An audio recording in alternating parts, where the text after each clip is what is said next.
Maligayang pagbabalik mga kasolida. Sam Goodman kontra Chinoy Rawot ng Thailand, big upset. Frank Martin pinagpiestahan sa social media matapos nga ang brutal knockout na sinapit sa kamay ni Gervonta Tank Davis. At Bob Aruma banat sa angas ng Pinas. Yan ang ating mga pag-uusapan. Para sa ating unang balita, Floyd Mayweather Jr. meron na namang laban. Mayweather has announced he will be returning to the ring on August 24 for a rematch against John Gotti III. Pero ayon sa mga boxing fans, hindi na susuportahan ang laban ni Mayweather dahil kitang-kita namang scripted ang kaguluhang naganap sa una nilang laban ni Gotti. CEO ng Top Rank Promotion, Bob Aruma, siya pala talaga ang kumokontrol sa mga laban nitong kinaguriang Japanese monster na sina Oya Inoue. Si Bob Arum din ang humarang sa posibleng laban ni Inoue kontra nga dito kay Akhmadaliev at sinabi pa nga ni Bob Aruma hindi raw nakilalang boxer itong si Akhmadaliev. Dagdag pa ni Bob Aruma, tinalo na nga daw ito ni Marlon Tapales na si Tapales ay tinalo na ni Oya Inoue.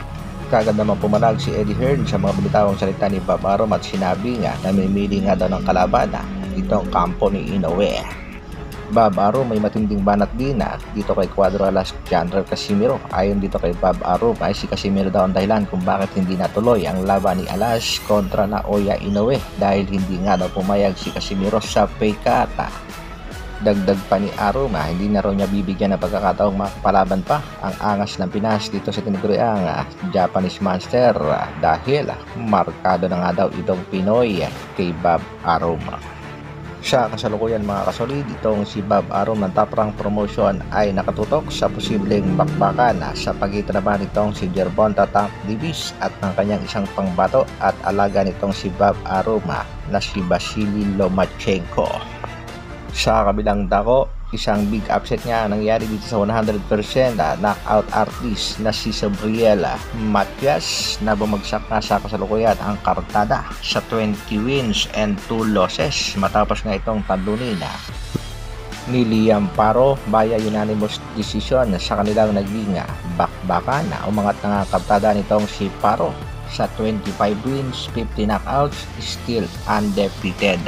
At siya na rin sa kasalukuyan ng IBF World Super Lightweight Champion.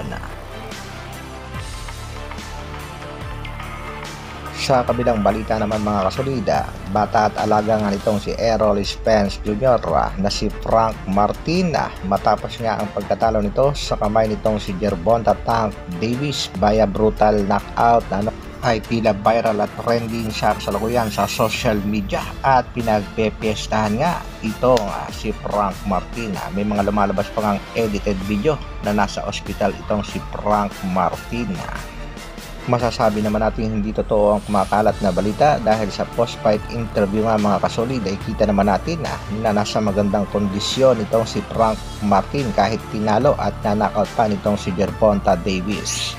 Sam Goodman kontra dito kay Chinoy Rawot ng Thailand. Tila nagkamali nga daw ng pagpili ng kalaban itong si Sam Goodman. Ayon nga sa mga boxing fans, isang matinding upset din ang mangyayari dito kay Sam Goodman sa kanilang bakbakan. At sa araw nga daw ng laban ay itatanghaling panalo itong si Dewang Puna Rawot. Sinayang daw nitong si Goodman ang pagkakataon na makalaban ng Japanese Monster ngayong buwan ng September. Pero depensa naman itong si Goodman na siya ang mananalo sa bakbakan ngayong July at tuloy pa rin ang laban nito sa Japanese Monster sa buwan ng Disyembre. Kaya abangan natin mga kasolida ang laban ni Goodman ngayong July 10 kontra nga dito kay Chinoy Rawot. Sa tingin niyo mga kasolida, sino ba ang mananalo sa bakbakan? Si Goodman ba o si Rawot?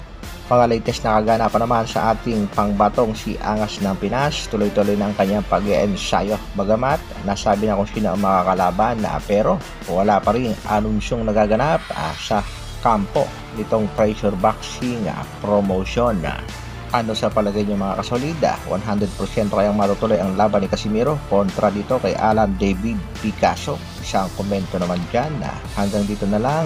Maraming salamat sa patuloy na pagsuporta at panonood. Mabuhay, Dr. Alvin Vlogs.